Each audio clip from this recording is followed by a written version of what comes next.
March 25 കർത്താവിൻ്റെ അവതാരക വാർത്താ തിരുനാൾ.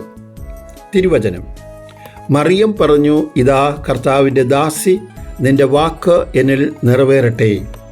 ലൂക്കയുടെ സുവിശേഷം 1-ാം അധ്യായം 38-ാം തിരുവചനം. ഇന്ന് തിരുസഭ യേശുവിൻ്റെ മംഗളവാർത്ത തിരുനാൾ ആഘോഷിക്കുന്നു. ഈ പുണ്യദിനത്തിൻ്റെ എല്ലാവിധ നന്മകളും ദൈവാനുഗ്രഹങ്ങളും സാദരം നേരുന്നു.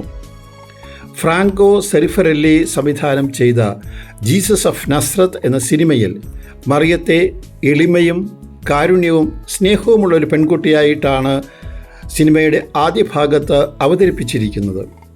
അതേസമയം ചുടുതലയോടെ ഓടി നടന്ന് എല്ലാവരെയും സഹായിക്കുന്നതായും നാം കാണുന്നു. ആട് നഷ്ടപ്പെട്ടു പോയ ബാലൻ കരയുമ്പോൾ കാട്ടിൽ ചെന്ന് മുള്ളുകളിൽ അകപ്പെട്ട കുഞ്ഞാടിനെ രക്ഷിച്ച് തോളിലേറ്റിക്കൊണ്ടുവരുന്ന ഒരു സീനും സിനിമയിലുണ്ട്. നഷ്ടപ്പെട്ടു പോയ ആടിനെ കണ്ടുപിടിച്ച് തോളിലേറ്റിക്കൊണ്ടുവരുന്ന നല്ല ഇടയൻ്റെ പ്രതീകമായി കുഞ്ഞുമറിയം ഇവിടെ മാറുന്നു. ഇന്നത്തെ സുവിശേഷത്തിൽ മാലാഖയുടെ സന്ദേശത്തിന് മറിയം നൽകുന്ന ഉത്തരം, ഇതാ കർത്താവിൻ്റെ ദാസി, അങ്ങ് പറഞ്ഞതുപോലെ എന്നിൽ നിറവേറട്ടെ എന്നായിരുന്നു.